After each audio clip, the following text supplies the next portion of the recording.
Bueno, vamos a hablar un poquito de eso, de la prevención de la muerte súbita en el deporte, ¿vale? Y voy a hablar un poquito del Barça también, me vais a dejar hablar del Barça un poquito.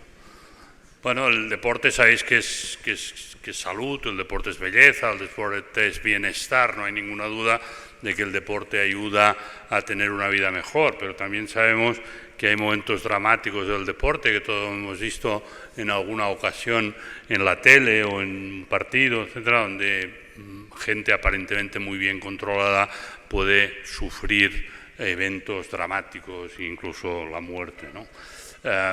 Es evidente que cuando hablamos de deporte o de deportistas tenemos que poner un poquito el foco, ¿no? No tiene nada que ver estos dos deportistas, uno es un individuo perfectamente entrenado, probablemente controlado y muy atlético, y el otro es un señor que hace tiempo que no hacía nada y ahora su señora le compró una bici, ha empezado a hacer bici y tal, y claro, el riesgo que tiene de tener algún evento en la primera subida es claro y evidente, ¿no? Por tanto, son cosas distintas y tenemos que tener esa precaución cuando hablamos de deporte de poner el foco en cada uno de los elementos. Se ve muy mal esto.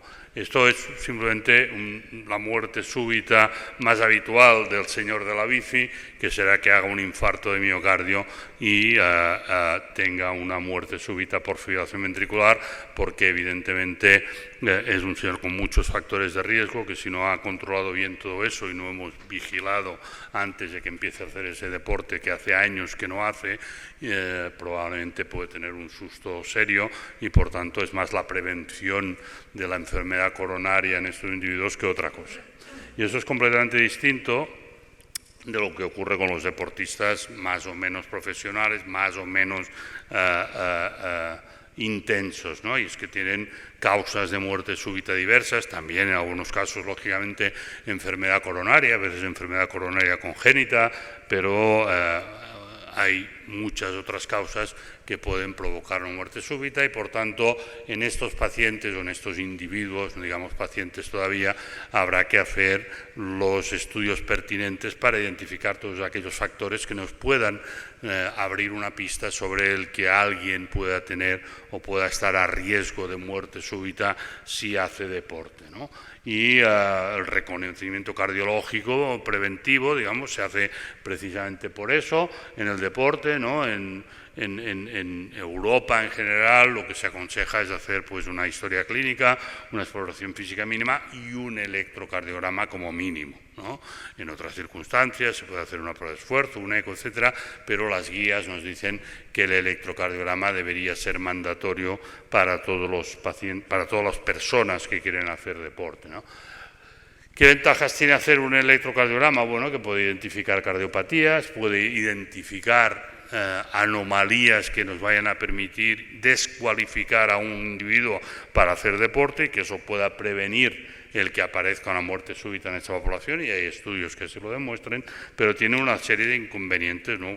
Una es el coste-beneficio, quizá no tanto en nuestro medio y mucho más en Estados Unidos, donde para hacer un electro te pueden cobrar media pensión, ¿vale?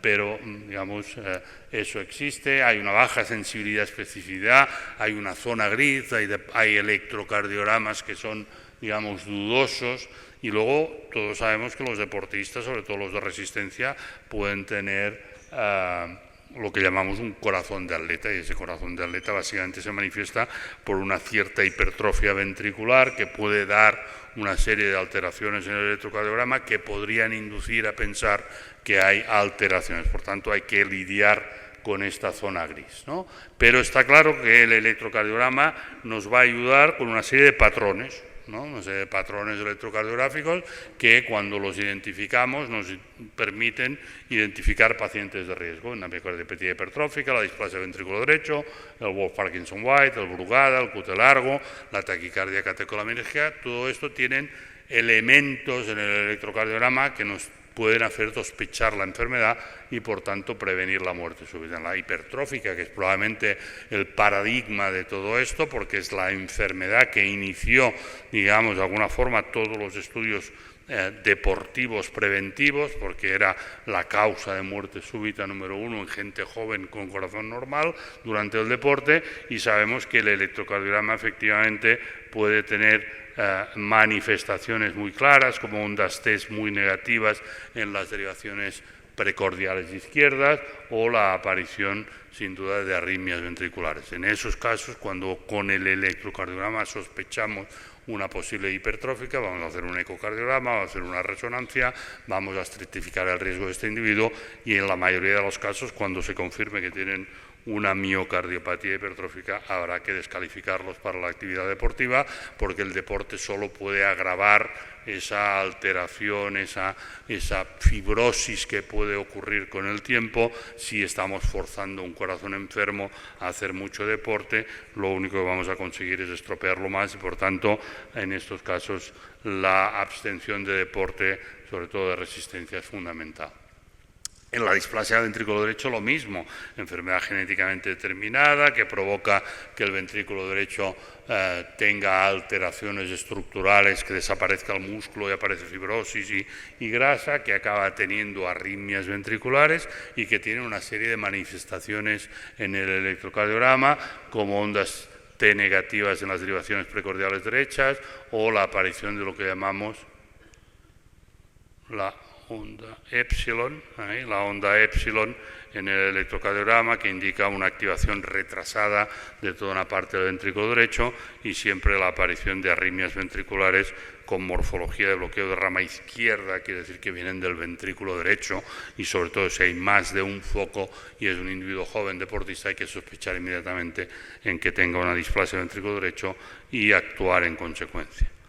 En el Wolff-Parkinson-White ya lo hemos visto, pero es evidente, esta es la causa más prevenible de muerte súbita en el deportista porque le podemos hacer una ablación, eliminar la vía accesoria y se acaba el riesgo de muerte súbita, pero sabemos que efectivamente existe y que los pacientes con un Wolff-Parkinson-White pueden tener fibrilación auricular con conducción rápida al ventrículo, que puede acabar degenerando en fibrilación ventricular y eso, lógicamente, con el va cambiando colorín ahí, y eso lógicamente con la ablación queda solucionado y es, digamos, la causa curable de fibrilación ventricular, de muerte súbita.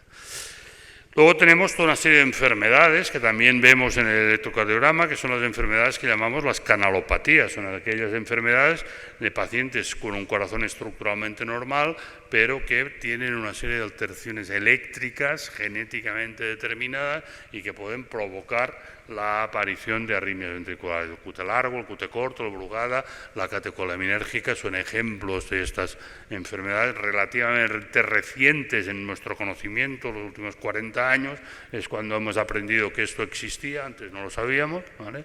Y bueno, pues el Brugada sería la primera, ¿no?, donde tenemos pacientes con un electrocardiograma muy anormal y este electrocardiograma aparece en pacientes que pueden tener riesgo de muerte súbita por arritmias ventriculares como esta que os enseño, pero el Brugada afortunadamente tiene poca relación con el deporte. ¿Por qué? Porque el Brugada de hecho mata de noche, mata cuando el individuo está más tranquilo, no cuando el individuo está en actividad física o en situación adrenérgica. Sabemos que hay mucho en el deporte, digamos, de mucha resistencia, hay que ir con cuidado en un paciente con Brugada porque puede hacer un gran componente vagal cuando pare el deporte y ahí sí que podríamos tener algún susto en ese momento, no durante el ejercicio físico, ¿vale? Y también sabemos que en el Brugada el calor extremo puede provocar más alteración de los canales porque es temperatura dependiente, la fiebre, por ejemplo, es un gran disparador de arritmias en el Brugada, por tanto, alguien que quiera hacer una maratón en el mes de julio europeo, digamos, no de aquí, en pleno verano y con 40 grados y no muy bien hidratado, puede tener un problema porque puede aumentar la temperatura corporal y por tanto eso sí que hay que evitarlo en estos individuos. Pero en general, digamos que la Brugada tiene poca relación con el ejercicio físico.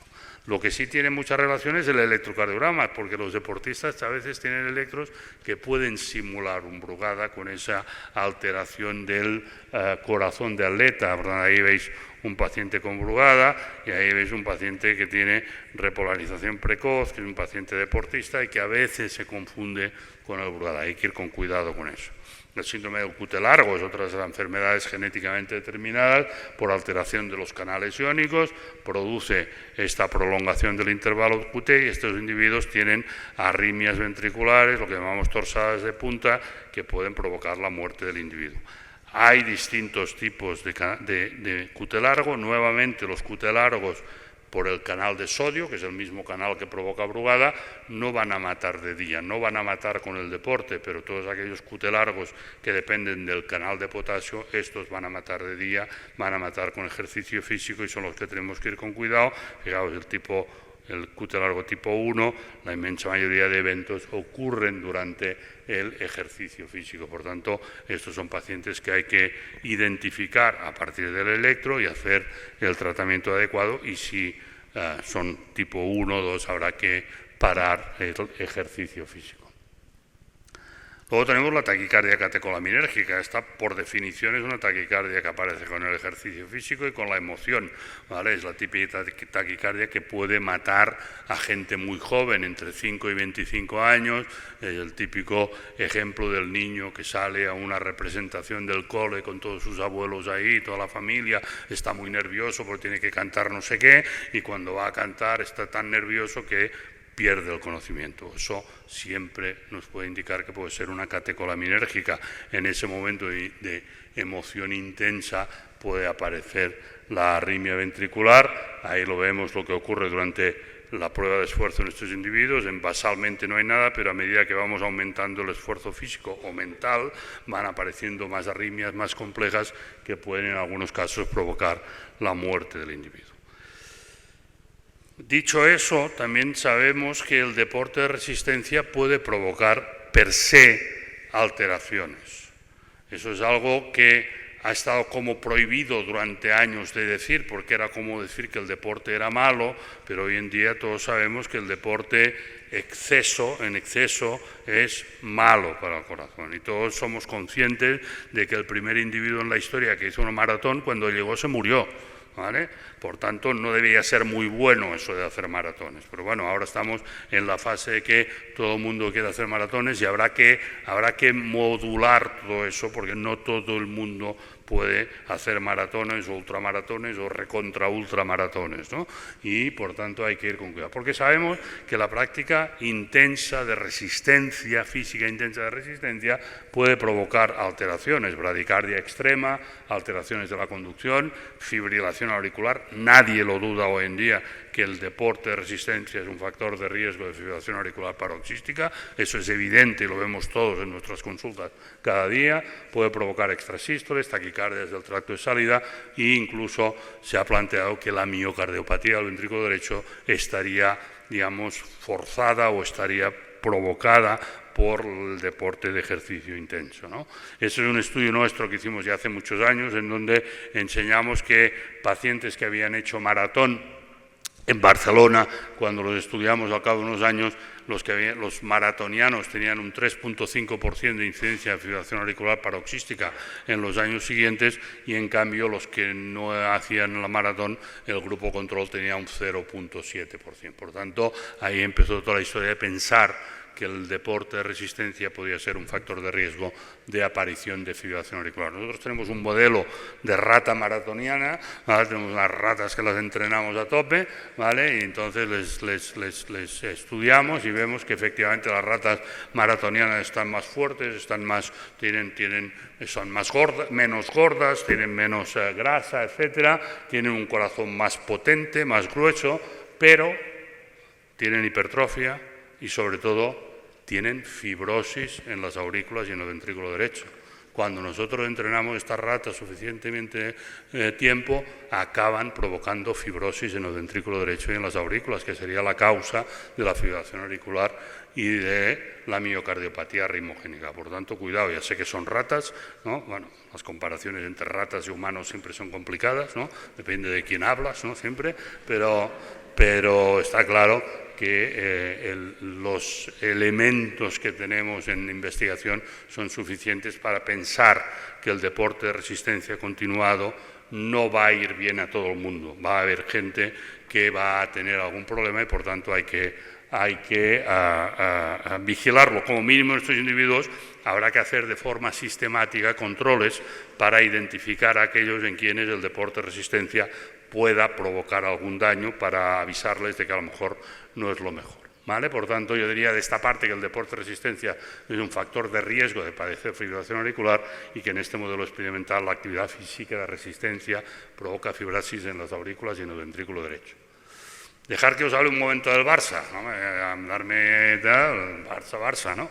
Bueno, pues en el Barça hay un modelo en el Barça tenemos la historia de que hasta la fecha, y toco madera, nunca ha habido una muerte súbita en el Barça, nunca. En ningún jugador del Barça, de ninguna categoría, de ningún deporte, ¿vale? Por tanto, ¿por qué? Bueno, porque hay siempre revisiones cardiológicas antes de iniciar la actividad deportiva, que se hacen revisiones cardiológicas para evaluar la actividad de cada deportista, el ejercicio físico. Tenemos una estructura médica sólida y muy permanente. Hay un equipo cardiológico específico que nos cuidamos de toda la parte cardiológica, de adultos y de pediátricos. En el Barça entran en la escuela del Barça cuando son muy pequeñitos y a partir de ahí ya les vamos educando, ¿no? en el fútbol, pero también les vamos controlando en el tema deportivo. Hombre, teníamos un equipazo aquí que era una cosa tremenda, ¿no? Ahí había uno que se llamaba Messi, ¿no? Por ahí. Bueno, el reconocimiento completo a todos los deportistas, hacemos reconocimiento completo a todos los deportistas del club, independientemente de la edad, de la categoría, del tipo de deporte o del contrato que tengan. Todos van a hacer la exploración, les hacemos un electro, un eco y una prueba de esfuerzo a todos. Ahora hemos cambiado la prueba de esfuerzo convencional por una prueba de esfuerzo real, que es durante el entrenamiento, les tenemos monitorizados y por tanto vemos el electrocardiograma en tiempo real para ver exactamente cómo responden en una situación no tan controlada. Les hacemos cuando ingresan en el club, les hacemos anualmente a todos los deportistas profesionales y cada vez que hay un cambio de categoría, que eso es cada 2 años. Cada 2 años cambian de categoría, de infantil a alevín, a juvenil, de juvenil a no sé qué. Bueno, pues cada 2 años les hacemos las revisiones y eso significa 2000 revisiones anuales. Eso es un trabajo enorme, ¿vale? Pero además la estructura médica tiene capacidad decisoria. Si nosotros decidimos que alguien no puede continuar porque tiene algún problema, nosotros tenemos capacidad y el club respeta nuestra decisión, ¿vale? Me hubiera gustado si hubiéramos dicho en algún momento que Messi no podía continuar, si hubieran dicho que vale o no, pero eso es otra historia que no vamos a entrar ahí, ¿vale? Este es un jugador del primer equipo del Barça hoy, ¿vale? Una gran estrella, que tenía un Wolf Parkinson White y que le evaluacionamos. Este es el equipo que teníamos el año pasado, ¿no? Y estas son algunas fotos de amigos, Guardiola, Messi, ¿vale? Venga, gracias.